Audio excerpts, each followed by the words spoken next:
മക്കളെ, നമുക്കിന്ന് സ്വർണ്ണ മീനിൻ്റെയും മുയൽക്കുട്ടൻ്റെയും കഥ കേട്ടാലോ? എല്ലാവരും കണ്ണടച്ച് ഉറങ്ങാൻ റെഡിയായിക്കൊള്ളൂ. ഒരിടത്ത് രാജു എന്നു പേരായ ഒരു മീൻ കച്ചവടക്കാരനുണ്ടായിരുന്നു. ദിവസവും ചൂണ്ടയിട്ടാണ് അദ്ദേഹം മീൻ പിടിക്കുന്നത്.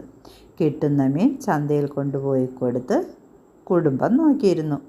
ഒരു ദിവസം പതിവ് പോലെ ചൂണ്ടയിടാനായി പുഴക്കരയിലേക്ക് പോയി. പക്ഷേ ചൂണ്ടയിൽ മീനൊന്നും കൊത്തിയില്ല. ഇങ്ങനെ പല ദിവസങ്ങൾ പോയിട്ടും രാജുവിന് മീനേ കിട്ടിയില്ല. അപ്പോൾ എന്തു പറ്റിയെന്നു രാജു സങ്കടപ്പെട്ട് ഒരു മരത്തണലിലിരുന്നു.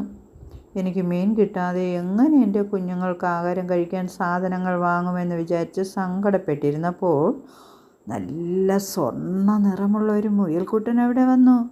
എന്നിട്ട് രാജുവിനോട് ചോദിച്ചു, എന്താ അങ്ങ് ഇത്രയും വിഷമിച്ചിരിക്കുന്നത്? രാജു വിഷമത്തോടെ പറഞ്ഞു, എനിക്ക് മീനൊന്നും കിട്ടുന്നില്ല. ഞാൻ മീൻ വിറ്റാണ് എൻ്റെ കുഞ്ഞുങ്ങളുടെ പഠിത്തവും മറ്റു കാര്യങ്ങളും ഒക്കെ നോക്കിയിരുന്നത്. ഇത് കേട്ടതും മുയൽ കാട്ടിലേക്ക് ഓടി. എന്നിട്ട് എന്ത് ചെയ്തെന്നോ? എന്തു ചെയ്തു? നല്ല ഒരു ചൂണ്ട കൊണ്ടുവന്ന് രാജുവിന് കൊടുത്തു. എന്നിട്ട് പറഞ്ഞു, ഈ ചൂണ്ട കൊണ്ടുപോയി മീൻ പിടിച്ചോളൂ, ധാരാളം മീൻ കിട്ടും. പക്ഷെ ഒരു കാര്യം. എന്താ പറഞ്ഞത്? ആദ്യം കിട്ടുന്ന മീൻ എനിക്ക് തരണം, അതിന് മാറ്റം വരുത്തരുത്. രാജുവിന് സന്തോഷമായി. നമ്മുടെ മുയൽക്കുട്ടൻ കൊടുത്ത ചൂണ്ടയും കൊണ്ട് മീൻ പിടിക്കാൻ പോയി. രാജുവിന് നോക്കിയപ്പോൾ ധാരാളം മീൻ കിട്ടി. ആദ്യം കിട്ടുന്ന മീൻ മരച്ചുവട്ടിൽ വച്ചിട്ട് മുയൽക്കുട്ടനെ വിളിച്ചു പറഞ്ഞു, ഏയ് മുയലമ്മാവാ, ഞാൻ എനിക്ക് ആദ്യം കിട്ടിയ മീനതാ വച്ചിട്ടുണ്ട്. മീൻ വിറ്റ് നല്ല വസ്ത്രങ്ങളും പുതിയ വീടുമൊക്കെ വച്ചു. ഒരു ദിവസം ചൂണ്ടയിൽ ആദ്യം കിട്ടിയത് ഒരു സ്വർണ്ണ മീനായിരുന്നു.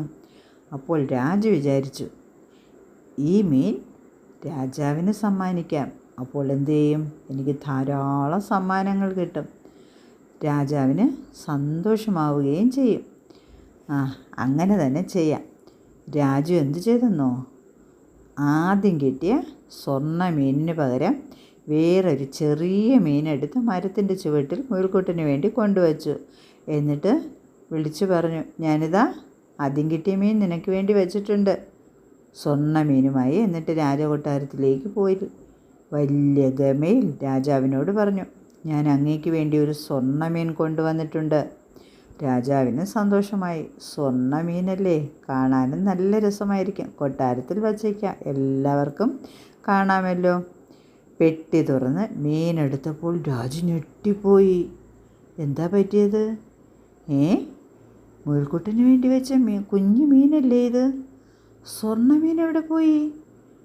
രാജാവ് വിചാരിച്ചു, ഇയാളെന്നെ പറ്റിക്കുകയാണെന്ന്. നീ സ്വർണ്ണ മീൻ കൊണ്ടുവരാമെന്ന് പറഞ്ഞിട്ട് എനിക്കൊരു കുഞ്ഞു മീനുമായിട്ട് എന്നെ പറ്റിക്കാൻ വന്നേക്കുകയാണോ? രാജാവിൻ്റെ കയ്യിൽ നിന്ന് സമ്മാനത്തിന് പകരം നല്ല ശിക്ഷ കിട്ടി. തിരിച്ച് ചൂണ്ടയുമായി മീൻ പിടിക്കാൻ എന്നത്തെയും പോലെ രാജു പോയി. എന്നാൽ രാജുവിന് മീൻ കിട്ടിയോ? ഇല്ല, പഴയതുപോലെ മീനൊന്നും കിട്ടാതെയായി.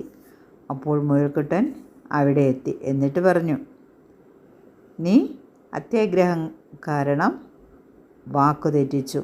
ഞാൻ ആദ്യം കിട്ടുന്ന മീൻ മാത്രമല്ലേ ചോദിച്ചുള്ളൂ, ബാക്കിയെല്ലാം നിനക്ക് എടുക്കാമായിരുന്നില്ലേ? രാജുവിന് തൻ്റെ തെറ്റ് മനസ്സിലായി.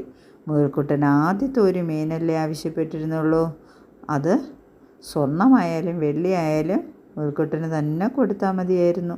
ഇതൊന്നും വരില്ലായിരുന്നു. അത്യാഗ്രഹം കാണിച്ചത് അബദ്ധമായി. അത്യാഗ്രഹം നല്ലതല്ല എന്ന് അവന് മനസ്സിലായി. കിട്ടുന്നത് കൊണ്ട് സന്തോഷിച്ചിരുന്നെങ്കിൽ ഇത് വരുമായിരുന്നോ? അത്യാഗ്രഹം ആപത്താണെന്ന് നമ്മുടെ രാജുവിന് മനസ്സിലായി. എല്ലാവർക്കും കഥ ഇഷ്ടമായല്ലോ? ഗുഡ് നൈറ്റ് മക്കളെ.